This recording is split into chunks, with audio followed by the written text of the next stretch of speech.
All right.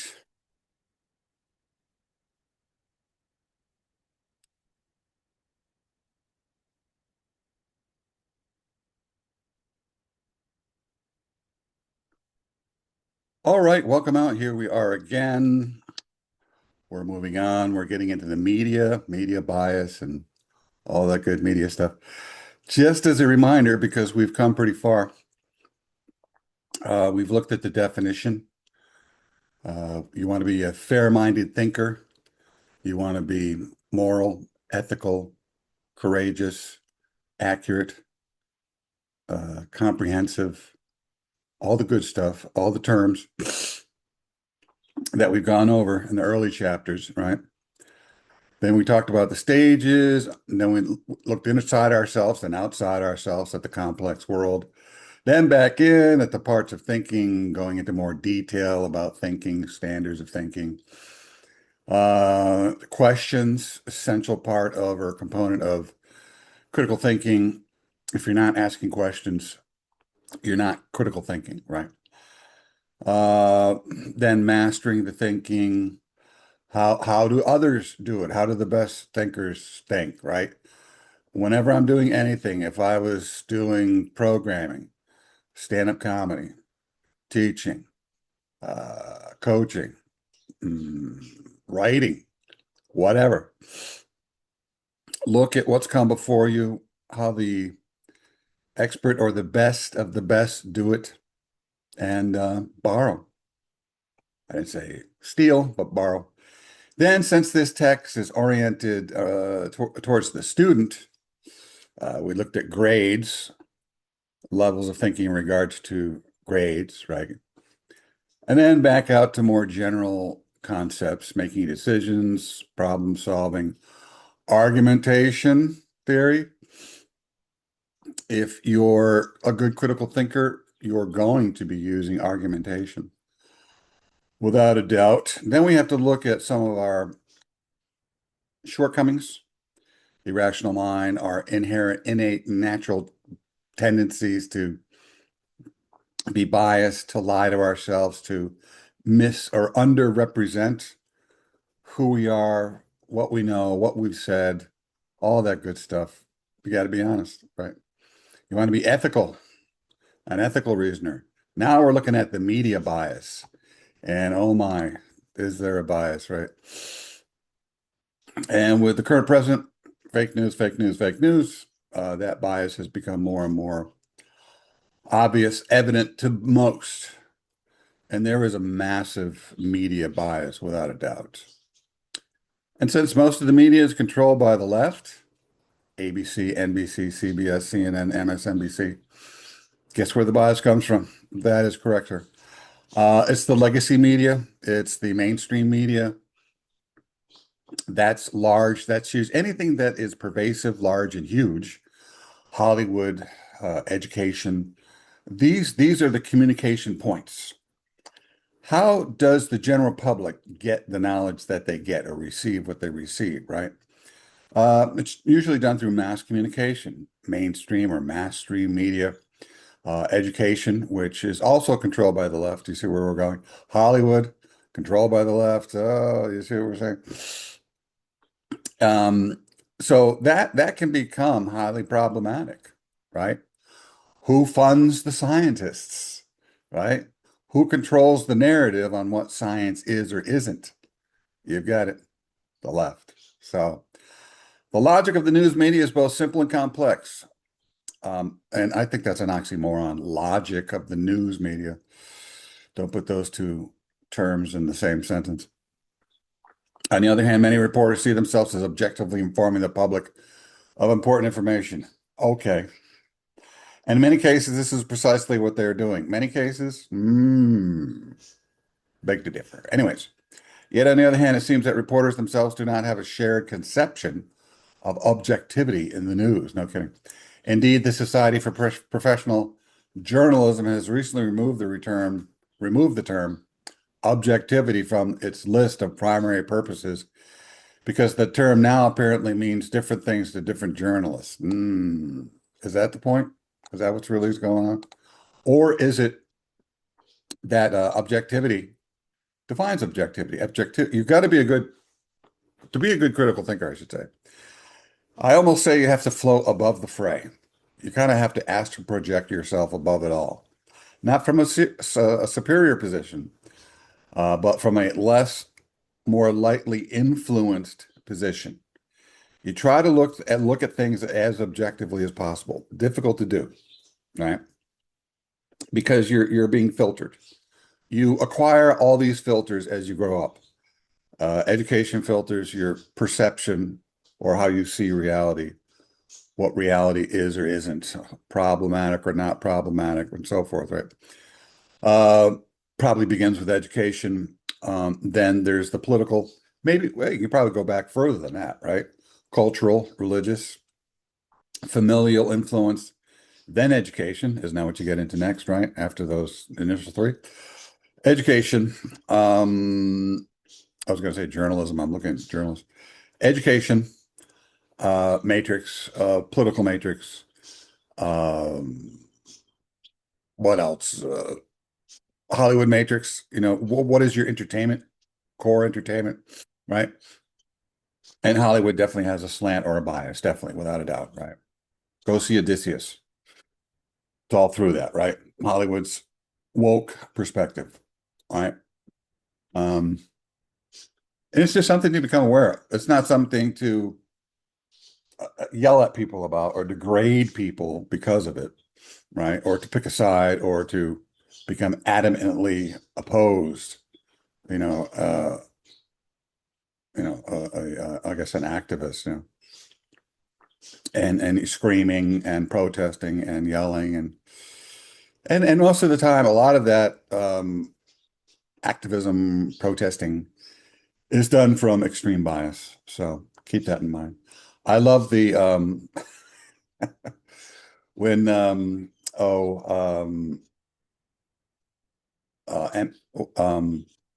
BLM, I was going MLB. I'm thinking of Major League Baseball. BLM was protesting, rioting, basically, the Summer of Love, right? And the journalists are out there with fires going, exploding in the background. It's a mostly peaceful protest. 2,000 injured, 24 dead, 2 billion, 3 billion in property damage, police stations, law offices burnt down, so nah, right.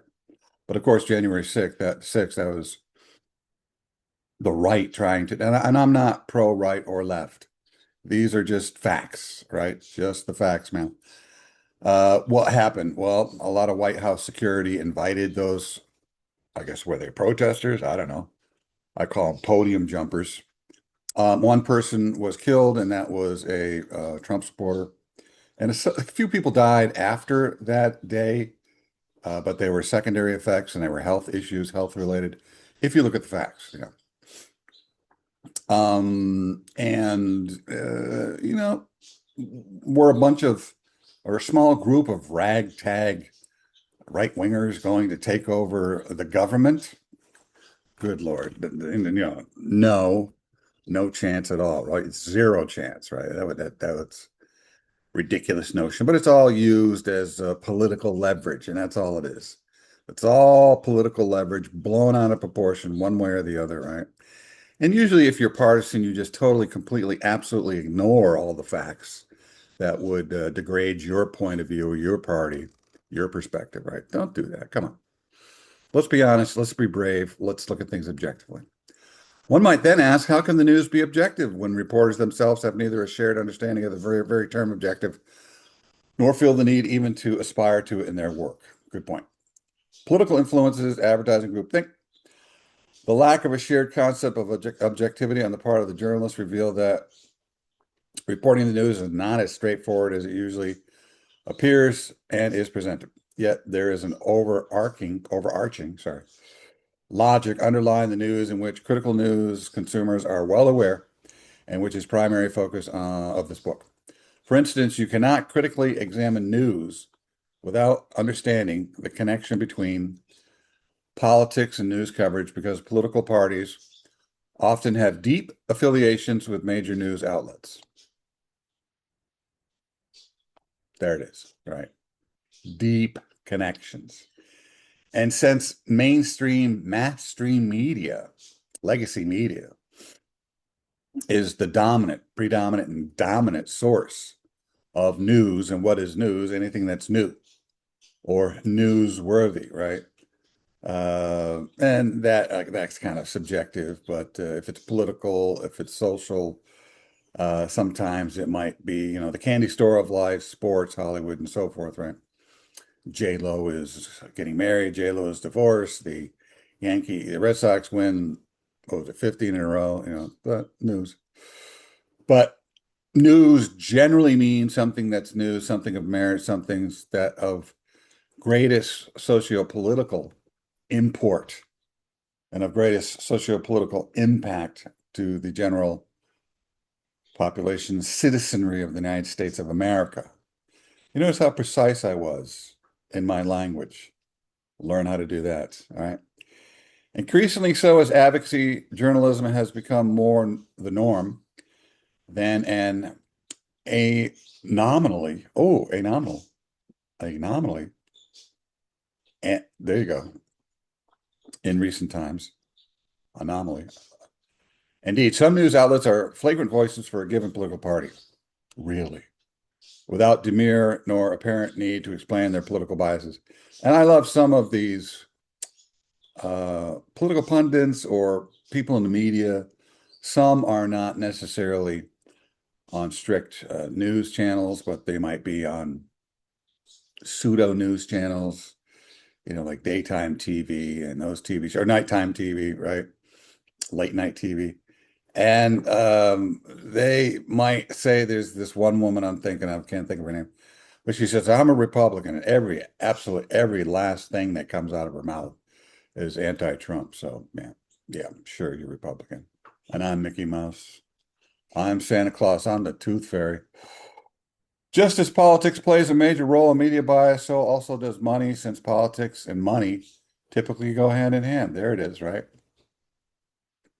So anything that is of the greatest import to money, power, influence, money, power, influence, gun control, money, power, influence, border issue, money, power, influence, climate issue.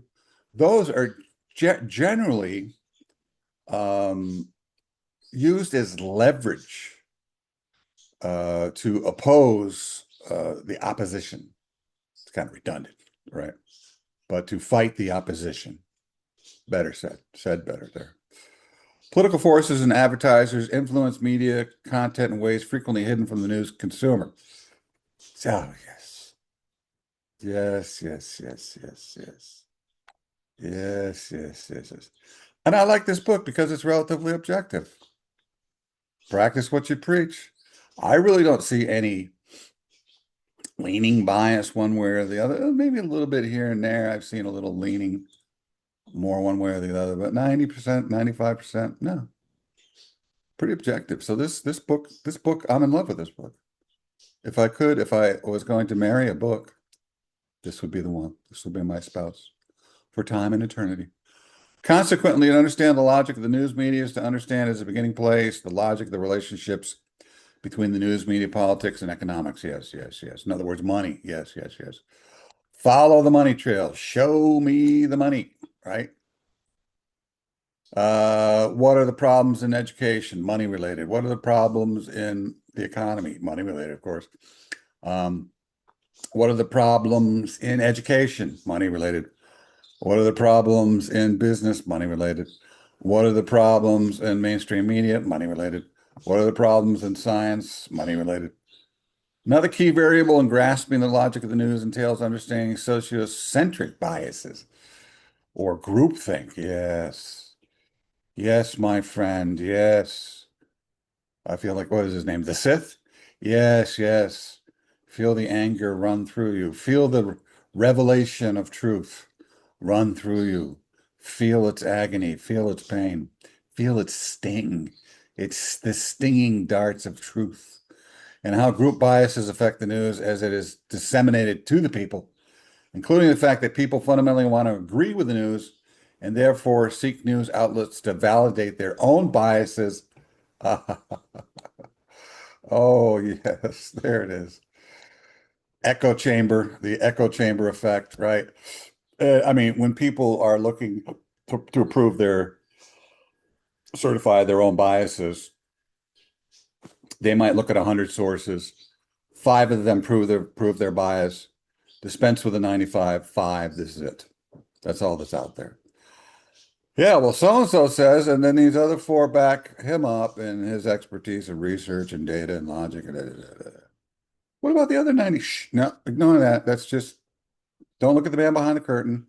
Just look at the five, not the 95. Don't look at the man behind the curtain. In other words, because the news must be sold to the people and naturally must be palatable. Nice word. To its audience. Consequently, news outlets typically give their audiences what they want to hear and will naturally agree with. Oh, yes, my friend. Yum, yum, yummy. Perfect. Perfection. Perfecto. Very much true. Clearly, this is not in line with critical thinking. Oh, can I underline that 100 times? Where's my red highlighter? Um, yeah, I don't have it. They don't have enough colors. Whenever you seek the news from one or more outlets, you might therefore ask, to what degree and how is the news as presented by this outlet affected by politics, political climate? Do the owners of the news outlet hold a particular political position? And if so, how might their political views and affiliates influence the ways in which news is disseminated? To what degree is the news affected by the wishes and motives of advertisers? Oh, yes. Because where does the money come from, right? Wherever the news media gets its funding, Hollywood gets its funding, education gets its funding, science gets its funding. Where's the money coming from, right? Politics get their funding. Politicians are broke. Politicians aren't out to make money. They're politicking. They're the doorkeepers, keepers of the door. What was it? The key, like kind of in the Matrix or Ghostbusters, right? The key keepers, the keeper of the keys, right? I remember Richard Moranis. What was it? The key? I can't remember. He was always looking for, and there was a name for that monster or beast or character, whatever, that had the keys to the kingdom, keys to the evil kingdom, right? How can this even be determined? To what degree is news being given to the people in accordance with what they want or like to hear, rather than making uncomfortable by telling them news they would rather not know or have to face? True, true, true. Right. That's huge. That's big.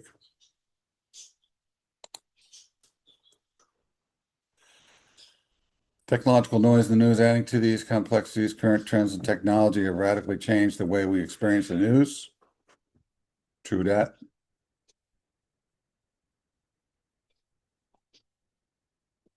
True that, homie. Through their questions, critical thinkers examine how these complexities affect the way they receive, pursue, and interpret the news. For instance, they might ask, how is my ability to think deeply about complex issues presented in the news being affected by the constant bombardment of advertisements from companies strictly targeting me, increasing the likelihood that I might be highly distracted by those ads precisely because they are designed to appeal specifically to me? In other words, how does this barrage of personal ads affect my ability to read and reasonably interpret the news across different platforms?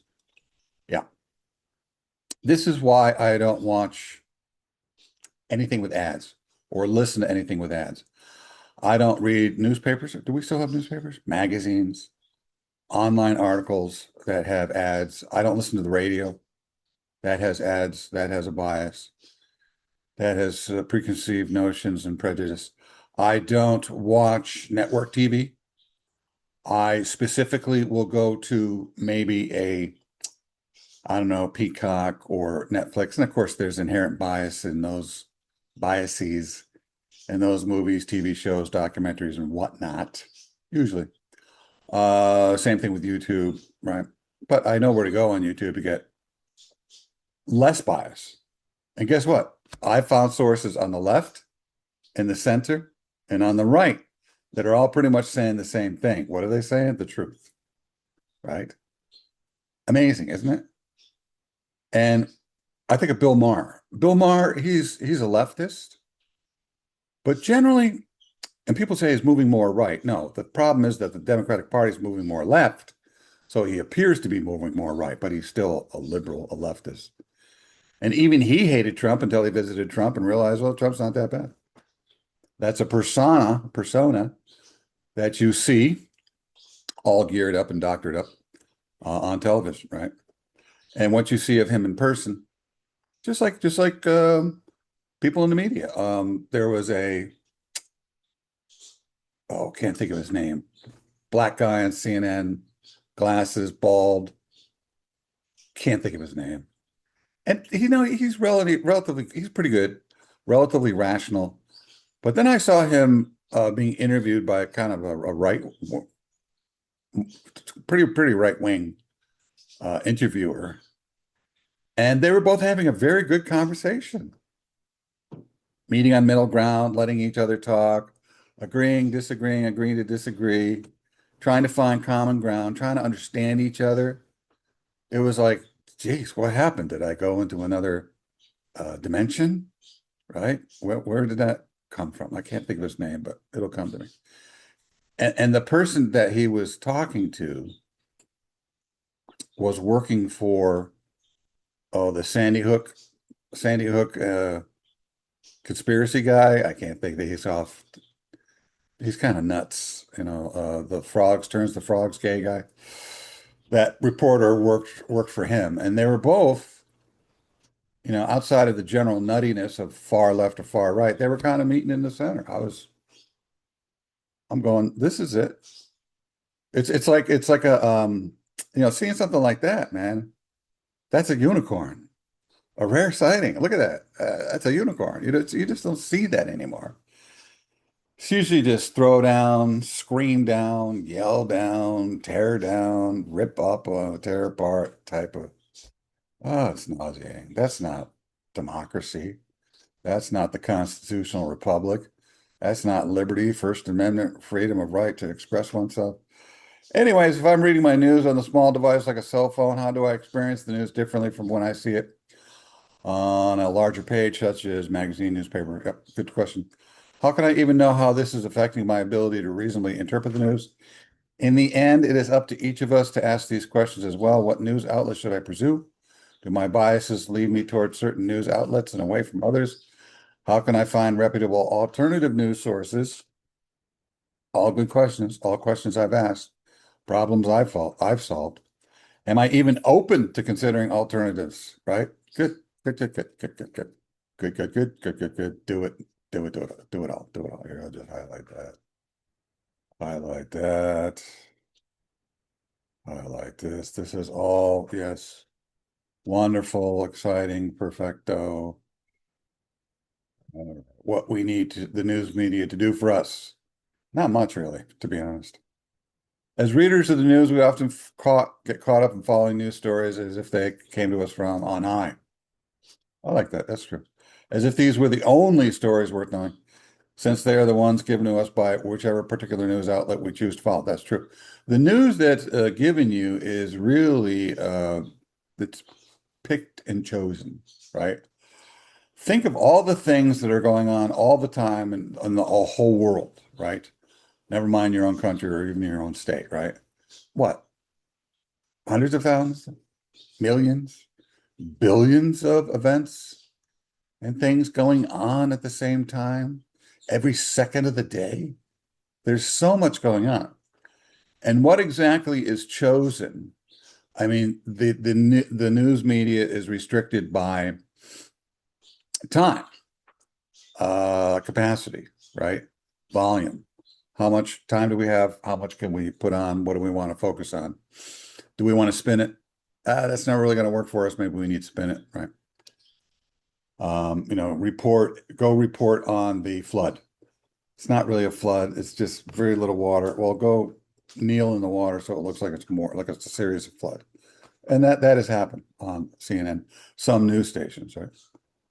Our enlightening stories are being ignored, and whether we are wasting our time or being misled by the stories we read. Good. Good. Other important things. Eliminate best practices through out human societies and potentially every important domain of human thought. Focus on what is most significant in advancing human life and well-being rather than highlighting and propagating the trivial. That's good. And there's a lot of trivial out there, right? And especially on social media, people really get caught up in the trivial, arguing for the sake of argument and one-upsmanship, and to be dominant and to show that I'm in charge, I know better, I'm better than you, la la la la, about something that's relatively almost completely insignificant, unimportant, right? It's good, it just goes on and on. So get out of that, get off of that, right? Enlighten and educate us, point out the most pressing problems we humans face, including our treatment of one another. That's good.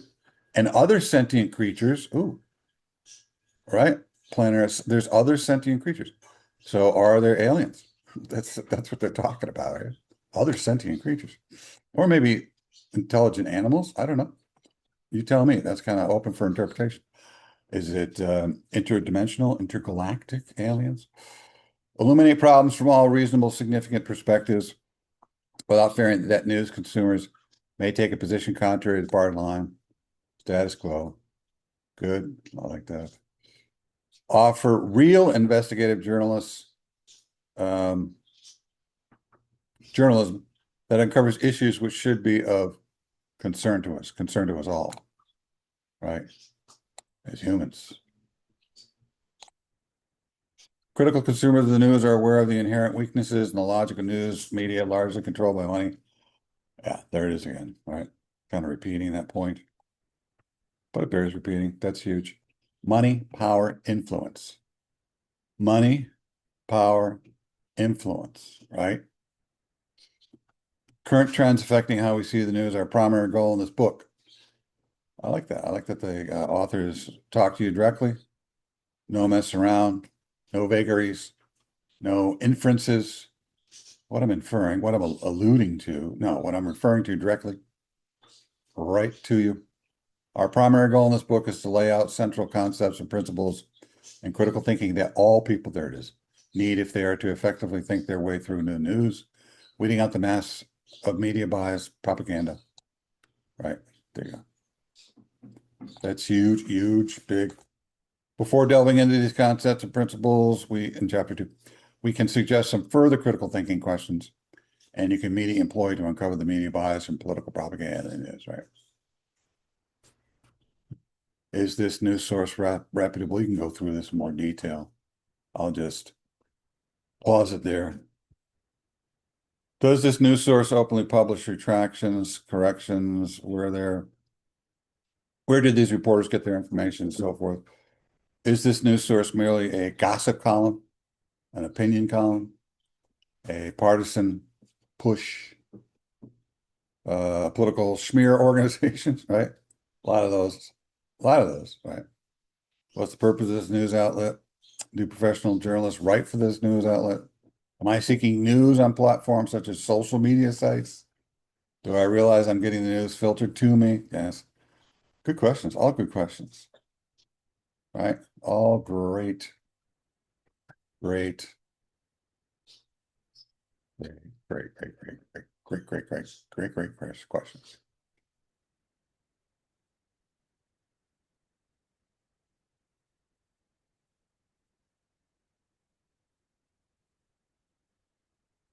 Oh, right. Realities that impede our ability to get objective news. There you go.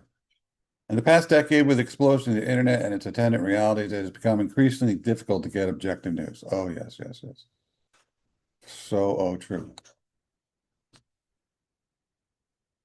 Many of these realities are now being documented in articles and books, though none of us can keep up with them, so rapid are these changes. We therefore do not attempt to address them all, but rather touch upon several that are important. Okay.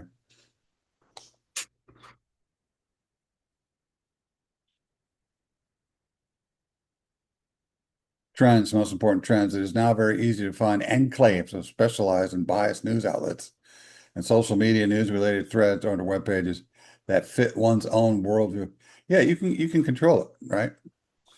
If you're on YouTube, social media, any online source app, right?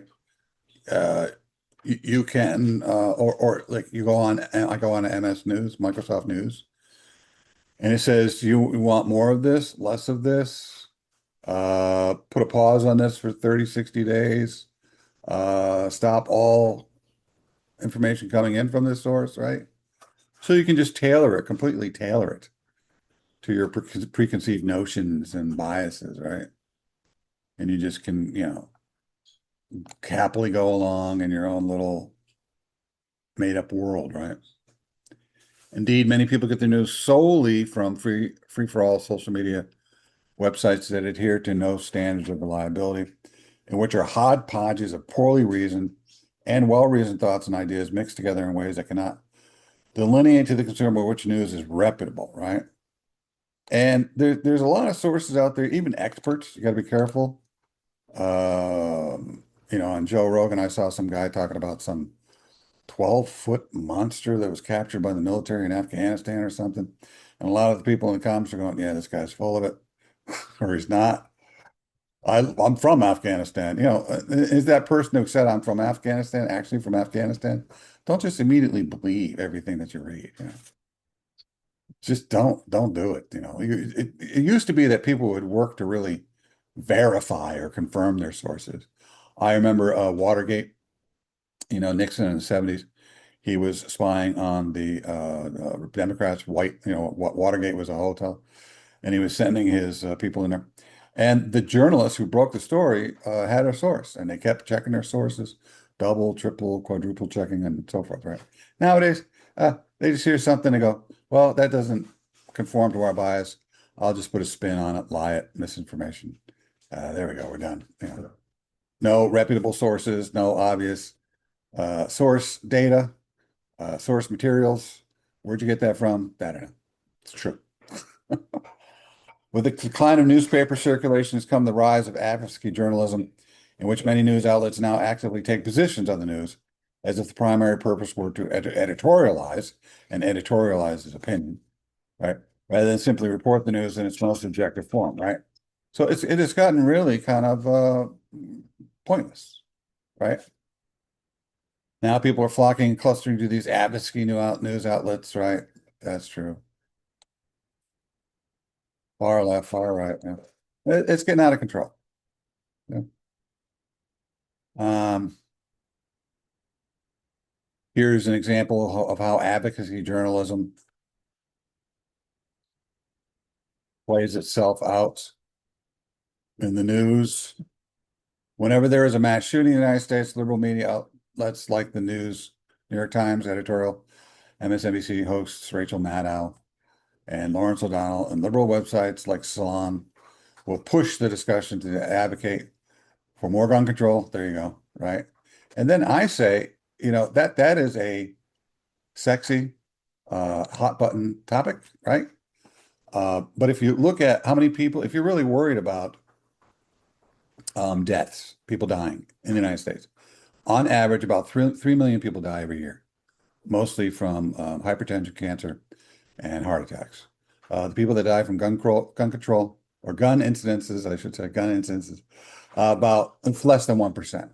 But you can't, it's not sexy or political to say, hey, eat better and go work out. You can suggest that, and you can maybe even have Congress get involved. You know, um, I don't know if Congress can actually pass laws to make you eat better or work out, but something like gun control, gun control is about laws, so there's immediate application. It's also very highly sensationalistic, gun murders on school campuses and the general public, right? That's great. It's a beautiful tool for political propaganda, right? So they use it, just to let you know. Less than 1% of all deaths, but that's what they mainly talk about. Do you hear? I don't want to say ever. Do you hear that talk about, occasionally you hear a special interest story about diet and what people eat and heart attack and cancer, right? Not really. I mean, if everybody was so concerned about people dying, especially in the United States, that's where the focus would be. But that's not sexy. That's not a political wedge that can be driven in between you and the opposition, right? Of course, all advocacy journalism is not the same quality, whether and to what degree a position should be taken in journalism entirely depends on the case at hand, the argument being given. True, good, like it. Perhaps surprisingly, many people are still unaware of the prevalence of fake news throughout social media and the web. It is now well known that people and organizations can create authentic looking websites. True. Fake. Well, now you've got AI. Oh, the stuff you can do with AI, right? Here's what this politician said. Here's exactly what happened in that event from another perspective, and it's just totally AI. And as AI becomes more authentic and realistic, the more difficult it will be to tell the difference between AI and reality. Many people are unable to distinguish between news stories and news commentary. True, these people are therefore unaware that a news story should not entail judgment on the part of the story's author, but rather should simply report accurate, verifiable, undistorted information or facts, news commentary. All right. That's good. Good. On the other hand, involves taking a position on an issue and therefore may be well or poorly reasoned. True. Many people get their news from news-based comedy programs. Yeah. Yeah. What was it? The Daily Show, or I don't know, any of those MTV shows, or even late night TV, right? Or podcasts, YouTubers, social media. Problem of fake news. Though the problem of fake news, actual and just distribution of false information is real enough and now widely documented, the term fake news is frequently misused. True. To reference stories a person or group dislikes or information reported on the news that they wish were not true. There you go. And what does that mean? Fake means not real. Well, it may be real, but it's not accurate. Right? It's really what somebody said. It's really what somebody imagined. It was really put out there, right? So whether or not it actually happened or not, that's the difference. Is it valid? Is it based in fact? Is it factual? Is it what happened? Right? People can fake things and make them seem real or look real or sound real or read real. History of the term fake news can be traced to ancient times, since, as Barclay has pointed out, fake news is really just the latest name for the ancient art of lying. True, right? And that is a particular rhetoric or a way of reasoning, critical thinking or reasoning, or go back to the classics, ancient Greeks, Aristotle and all his buddies, right? There is, uh, um, there were and are those who are very good at sounding valid. There's this one black guy with white hair, speaks very quickly, rhythmically. He's rhyming oftentimes, but he speaks so rapidly and he's using big words and I don't know, just will bowl you over with what he's saying. So his is all about momentum, tone, power of commitment to what he's saying, right? And backing down anyone who opposes him through just blasting, right? Blasting away, not allowing a retort, not allowing even the listener to really understand or validate what the heck it is that he's saying. And that's just totally, well, it's sensationalistic because oftentimes television is a terrible place to get the real news or to find out what's going on beyond just a quick news bite or snippet, soundbite or snippet, right? Most news stories are what, 10, 15, 20, 30 seconds, a minute maybe, I mean, a couple minutes if they're spending a lot of time on it. And it's like, snippet next, snippet commercial, snippet commercial, and then it's over, right? There's not a lot of times, there's a lot of issues if you're talking about climate change, if you're talking about the economy, if you're talking about socio-political issues or wars or confrontations around the world. A lot of that stuff takes considerable time and effort to research and to thoroughly understand what's going on at the foundation of it all. Historically, going back 10, 20, 30 years, 50, 40 years, 100 years, I don't know, to really see what's going on, right? And to see the patterns of what has happened previously and to see connections to what's happening now to what has happened previously. That what's happening now, oftentimes, most of the time, is nothing new. It's just maybe another form or another version of what happened or what was happening in that same geopolitical location or locale, right? Or maybe it's a different location, but it's a similar treatment, socio-political, economic concern. That is nothing new. There's really very little socio-political, economically that's new under the sun, but people treat it like that. Like, for instance, somebody was talking about what was it? Oh, yeah, the major division between the left and right or whatever today. You go back to Lincoln's time, highly divided, right? Great division. They hated the guy, right? Despised him, tried to kill him. So nothing new, right? Through a commonly used psychological defense mechanism known as projection. A lot of people today use that term. They know that term, right? Projection. A person or group attributes to another person or group what they themselves are thinking. Yeah, there it is, right? And this happens frequently. I don't want to say all the time, but a lot, right? So careful. Put in simpler terms, this is the tactic. Accuse your opponent of doing what he or she is accusing you of doing. Exactly. Exactly. And I see that very frequently. There's one accusation going this way, this one goes the other way, right? Or it goes this way, I'm sorry, it goes this way. This one goes right back at you with the same accusations. Anything valid? Do I have any real valid sources? Am I just using Photoshop or AI to validate, show you things? Or use nothing at all, just say, yes, it's been validated. Yeah, but who? Well, I'm not going to say because it hasn't really been validated. Social media, unreliable news source. No kidding. Although, as we have already pointed out, social media is a poor vehicle for getting the news. The Pew Research Center reports that 62% of U.S. adults now say they get news through social media websites. Also, be careful of sites, any site or sites that do research or validate something as accurate, inaccurate, true, not true, right? Those sites often have bias too.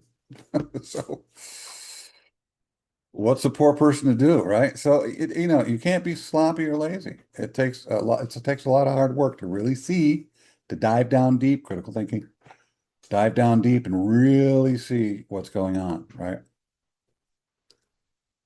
Uh, here's a bunch of examples. I'm not gonna read through these.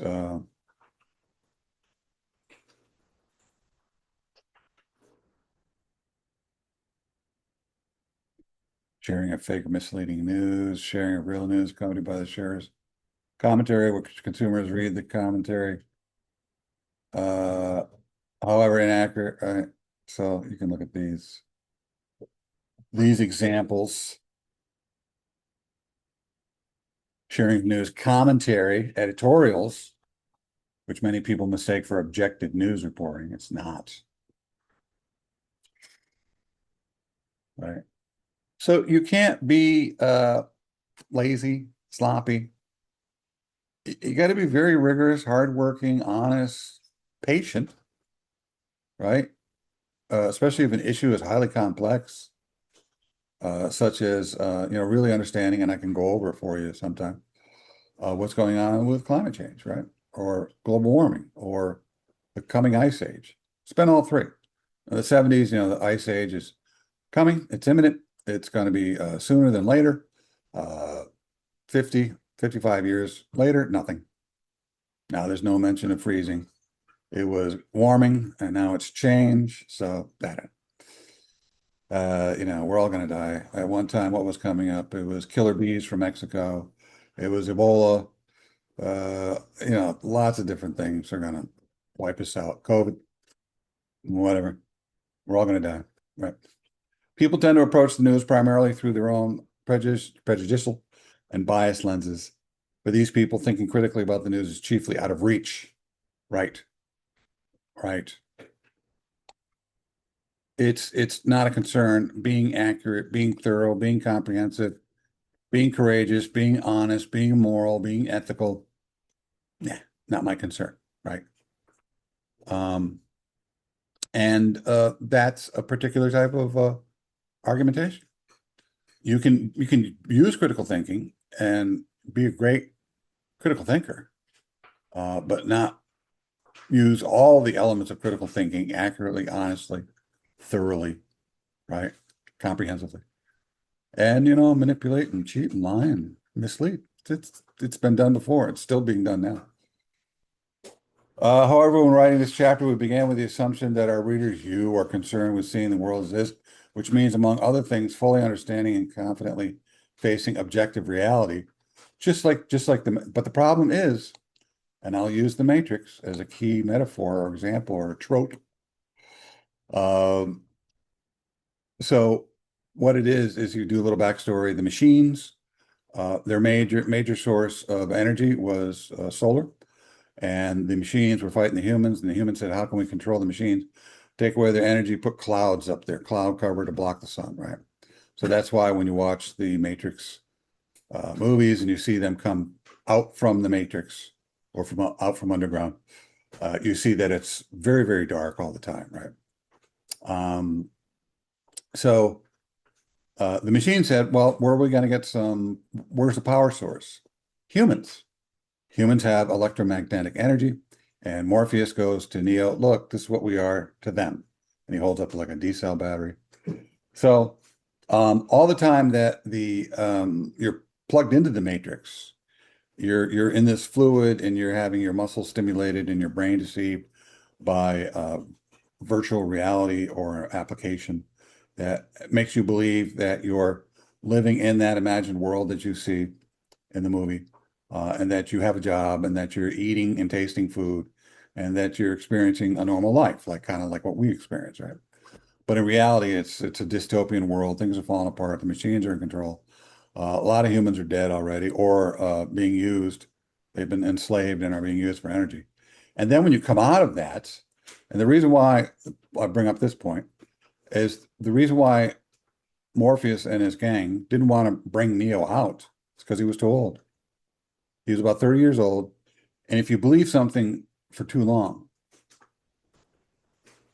really being told what is real, being told what is real, being shown what is real, you will oftentimes reject it.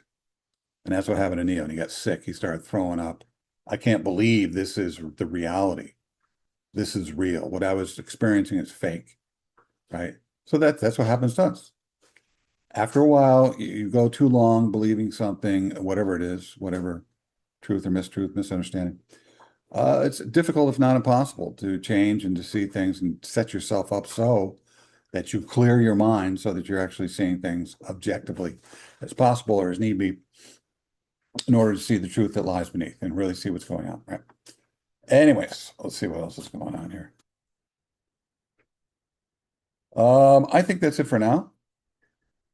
We've got still got a ways to go, but I think that's good enough for now. I don't want to give you too much. So until next time, that's it. Take care. Have a good one.